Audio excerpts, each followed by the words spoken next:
A gente disse da última vez que iríamos ver como é que a vidraça vira espelho. Estou notando aqui, nesta sala, nós temos uma janela aqui de vidraças. Está durante o dia, a gente olha, a gente vê um pedaço da cidade, vê uma série de coisas. À noite, quando está tudo escuro do lado de lá, a gente olha nessa vidraça e a sala bem iluminada, a gente vê a sala.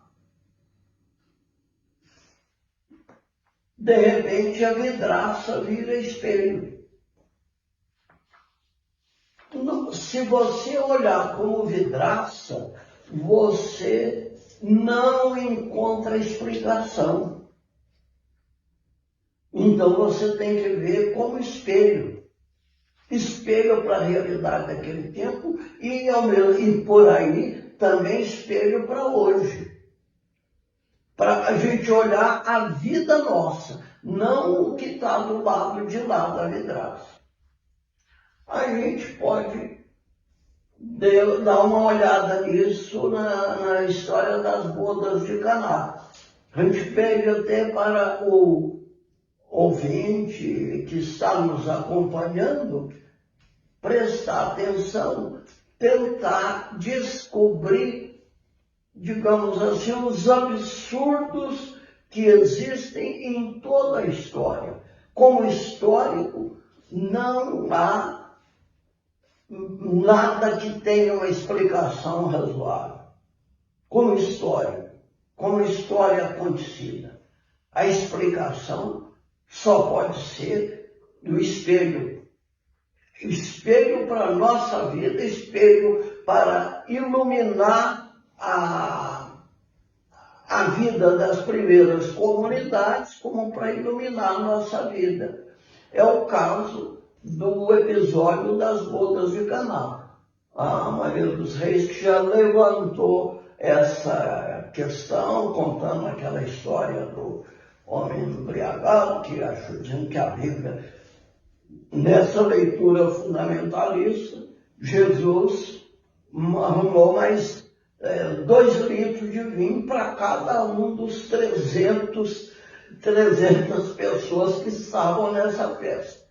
Mas então ela vai ver a história toda e a gente vai procurar. Primeiro, eu costumo usar uma expressão assim. Eu já vi essa expressão algumas vezes. Debaixo desse angu tem carne. O angu é aquelas coisas incoerentes, até absurdas, que estão na história. Olhado pelo lado da história, se aconteceu ou não aconteceu, fora de propósito. Quando Jesus dá mais 2 litros de vinho para uma turma que já estava um pouco queimada de vinho, já um pouco embriagada, né? E então não tem cabimento uma coisa dessas. Mas nos detalhes, todos os detalhes, pode ter alguma coisa disso. Então a Maria vai ler para nós, a gente já prestando atenção, vamos tentar primeiro descobrir as coisas fora de propósito e depois a gente procurar uma explicação. Então, fora de propósito, coisa histórica. Leia para nós, Maria, o João, capítulo 2, versículo 1 a 11. No terceiro dia, houve um casamento em Caná da Galileia e a mãe de Jesus estava lá. Também Jesus e seus discípulos foram convidados para o casamento. Faltando vinho, a mãe de Jesus lhe disse: eles não têm vinho. Jesus lhe respondeu: mulher, que é isso para mim e para ti? A minha hora ainda não chegou.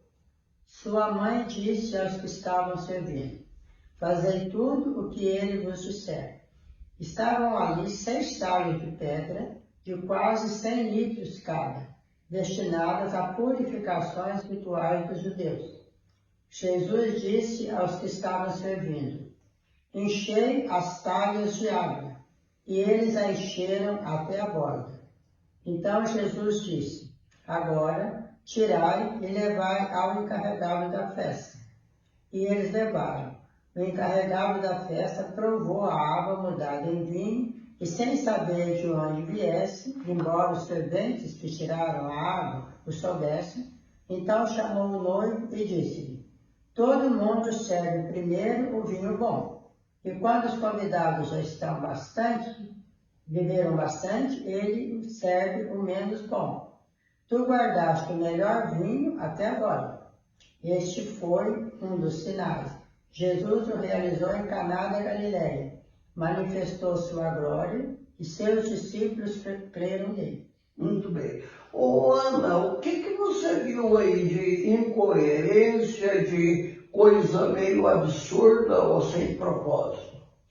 Primeiro, no terceiro dia. Pois é, terceiro dia do quê? Por que terceiro dia? E se a gente ler um pouquinho antes, ele estava lá na Galileia. Lá na onde João Batista estava batizando. Não, sabe, era na Judéia, na margem do Rio Jordão. É. Na beira do Rio Jordão. É. Começando aí já. Mas e aí? Depois, Jesus foi convidado. A mãe dele já estava lá. Ah, a mãe dele estava lá. Na tradução, às vezes foi também, mas não tem também no texto original, não. A mãe de Jesus estava lá, Jesus é convidado. O que mais? Faltou o vinho. Faltou o vinho. Acabou. Eles não, como é que ele diz? Eles não têm mais vinho. não têm mais vinho. Acabou o vinho para eles. Para eles quem? Aí Jesus responde meio sem educação com a mãe dele, né? Mulher, o que temos a ver um com o outro? Minha hora não chegou. Como é que Jesus falava? Como é que Jesus falava com a sua mãe? Chamando de mulher? O que nós temos com isso? A minha hora não chegou. Que hora é essa? Aí a mãe de Jesus disse: façam o que ele disser. Mas ele não tinha falado nada. A mãe de Jesus diz para os que serviam: façam tudo o que ele disser. Ele falou que ia dizer alguma coisa? Os que serviam tinham sido deixados 6 jarros de pedra com 100 litros cada um, que serviam para as purificações que os judeus costumavam fazer.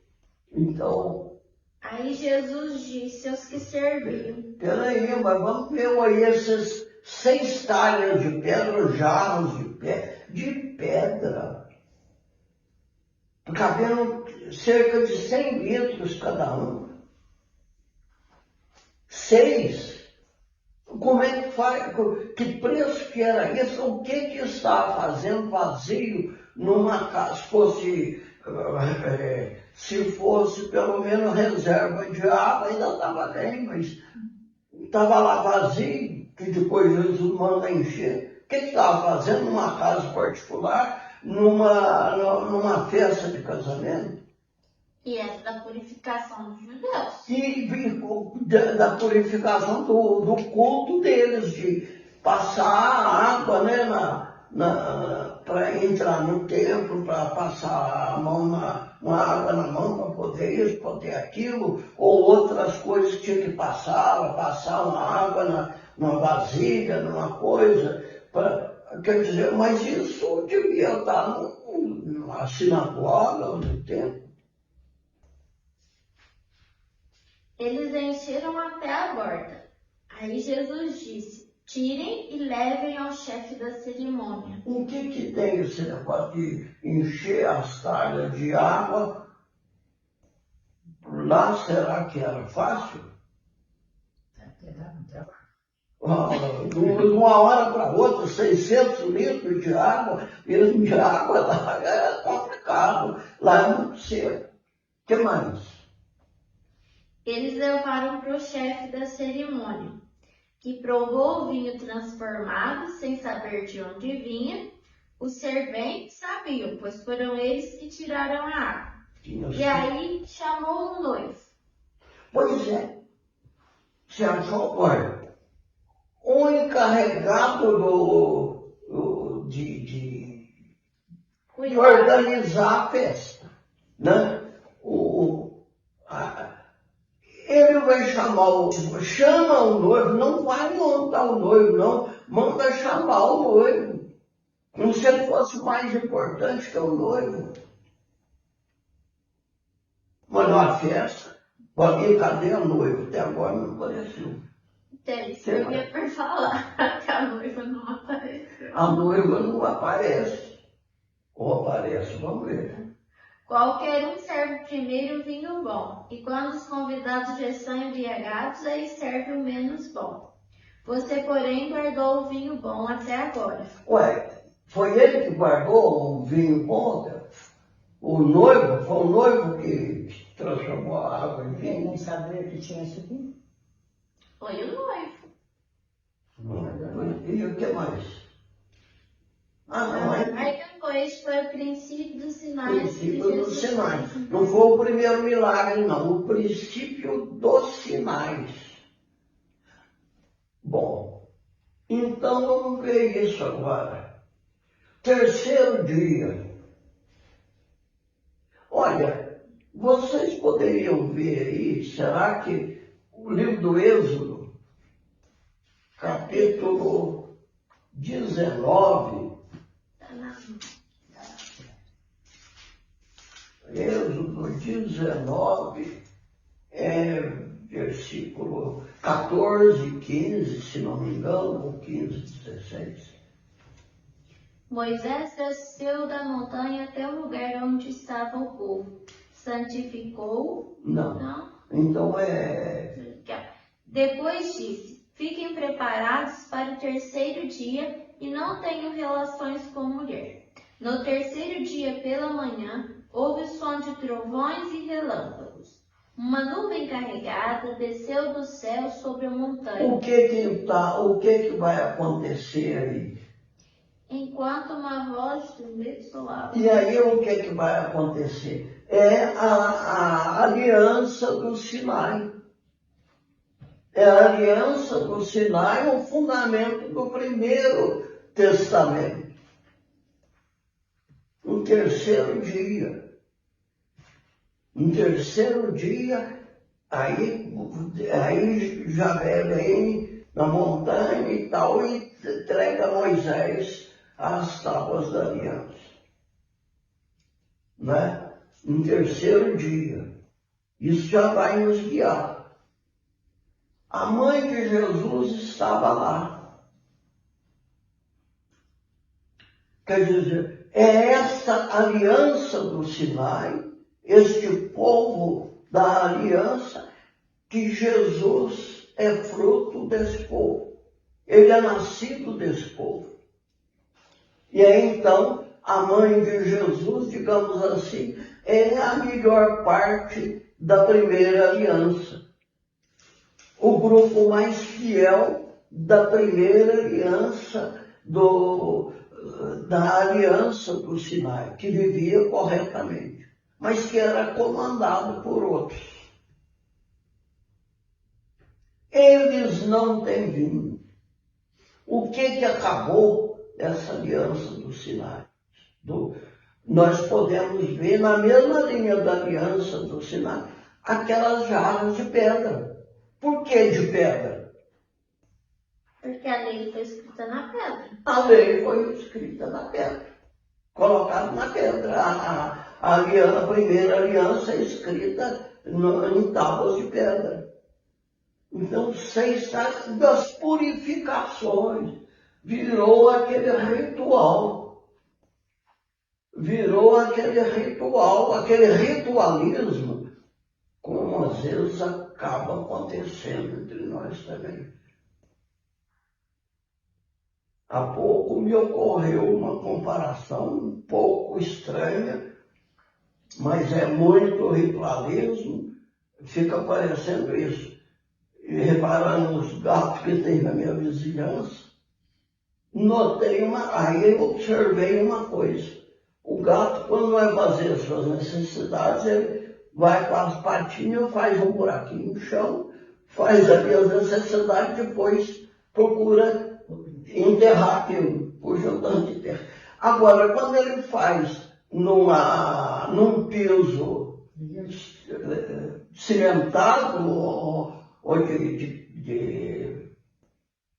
assim, seco, duro, ele faz o mesmo ritual, só que não tem nada. Muitas vezes a gente faz um ritual, faz uma reverência, faz não sei o que lá, e a gente vê coisas mais estranhas, e chega diante de uma estante para fazer, mas não sabe o que está fazendo, nem para quê. Então, a lei, a aliança antiga escrita na pedra, está transformada em rituais de purificação. Os judeus tinham negócio de purificar, de passar uma água nisso, naquilo. Então, por que 6? Está faltando alguma coisa na primeira aliança. 7 é que é o número completo. A plenitude é o número 7. 6 está faltando alguma coisa. Não está negando tudo. Eles enchem as talhas até em cima. O que significa isso? Quer dizer, cumpre a aliança antiga com toda a perfeição. Porque fala, Jesus não fez gesto nenhum para transformar a água em vinho. Bastou aqueles que serviam terem enchido a talha até em cima. Reparem que a história fala, aqueles que serviam e o chefe do serviço. São duas coisas diferentes. O chefe dos serviços continua, seria o sumo sacerdote, que era a maior autoridade dos judeus na época. Não é? Era o Anás, Caifás, a família de Anás, que mandava. É o chefe do serviço. Agora, porque ainda tem uma coisa. A mãe de Jesus diz para os que serviam, façam tudo o que ele disser. Agora, não deve seguir mais a lei de Moisés, mas o que Jesus disser. Agora, passa para Jesus. Façam tudo o que ele disser, não tudo que está na lei, tudo o que Jesus disser. Muito bem. E aí, aí bastou realizar plenamente a primeira aliança. E qual é que é a diferença da água para o vinho? O vinho te dá mais animação, te destrava para você agir mais. E a água? E então faltava espírito na lei antiga. Ficou reduzida a observância de rituais sem sentido. Passar uma água na mão, passar a água num copo ou num prato não vai acrescentar nada. Mas era isso que eles faziam. E achavam que ali estava tudo resolvido. Aquele ritualismo. De ir até, conforme o gato achou que fez um buraco e que tampou, e num lugar que não tinha nada, não tinha como ele fazer. Não é? Mas fica aquela coisa vazia. Mas e aí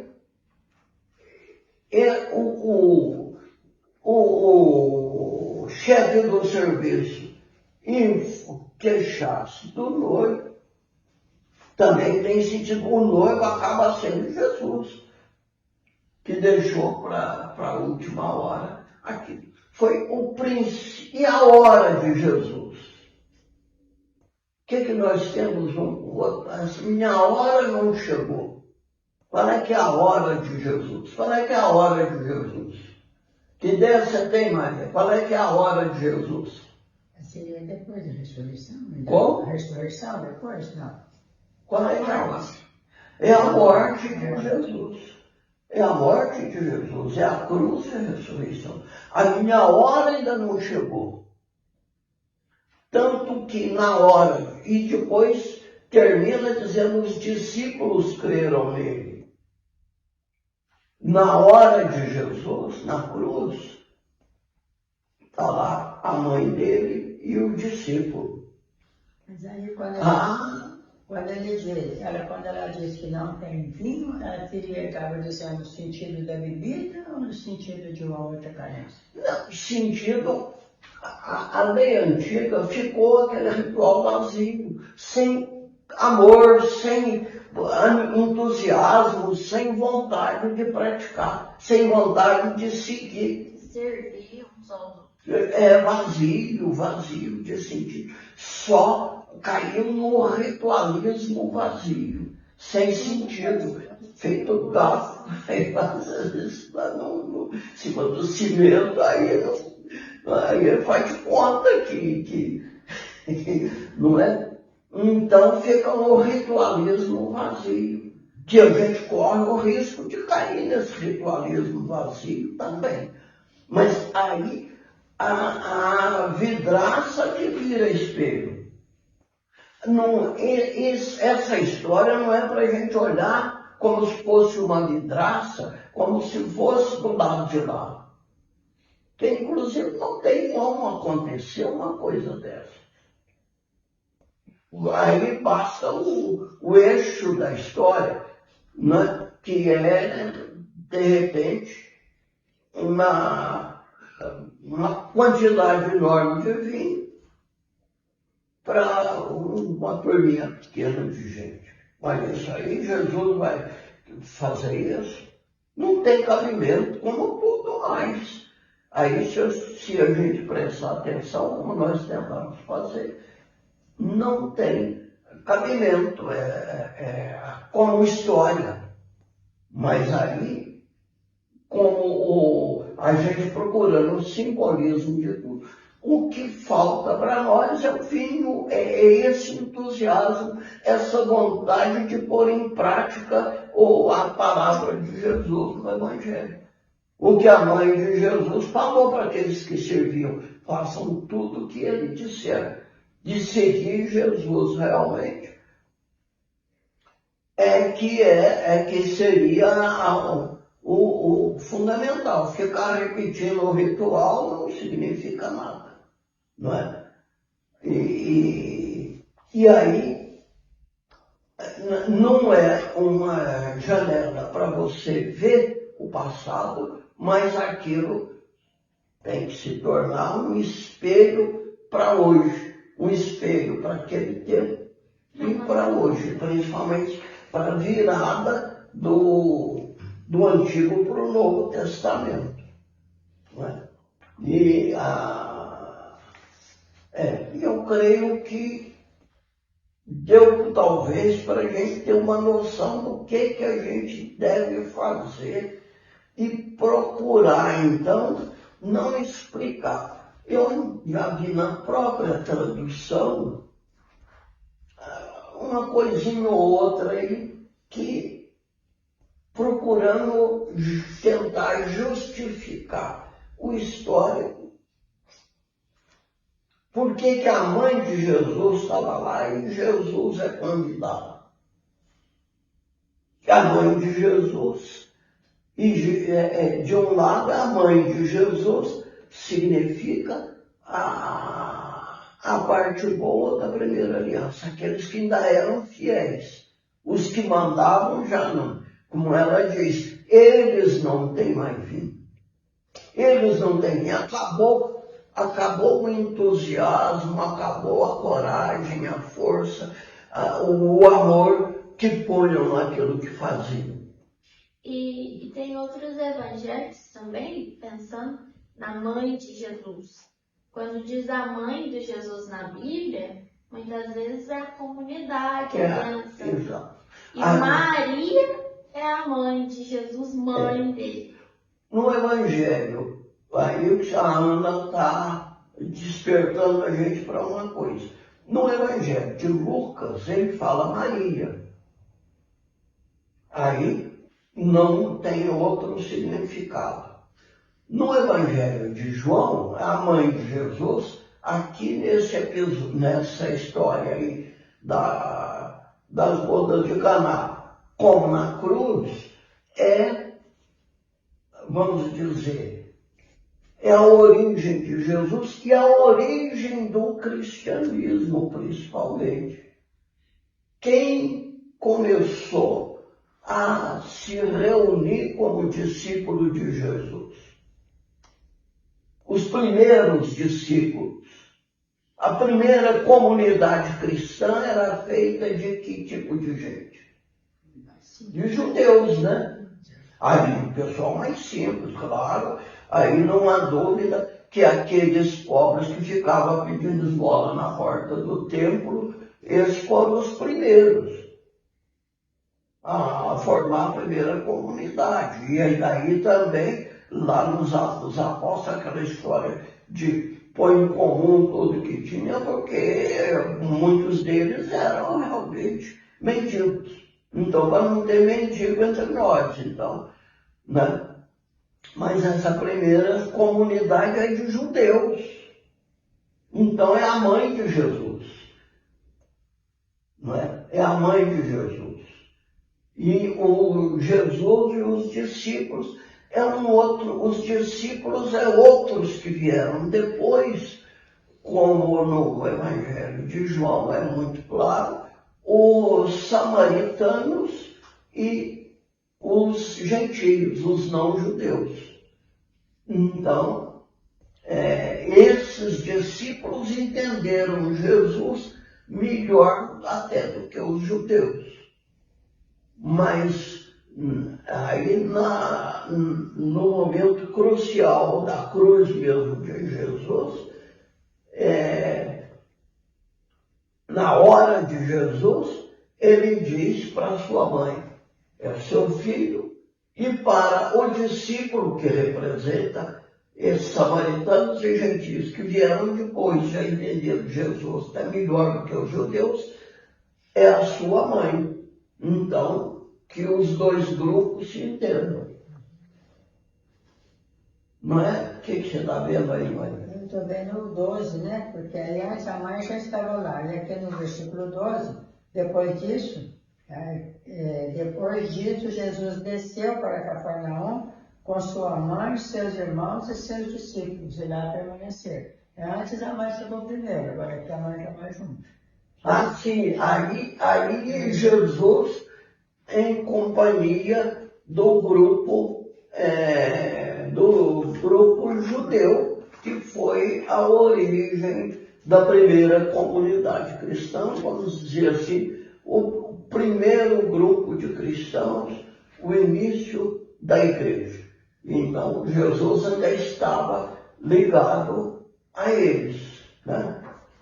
E agora, então, no próximo live, nós vamos procurar entender algumas coisas para que a gente possa ser capaz de entender um método correto de interpretar a Bíblia.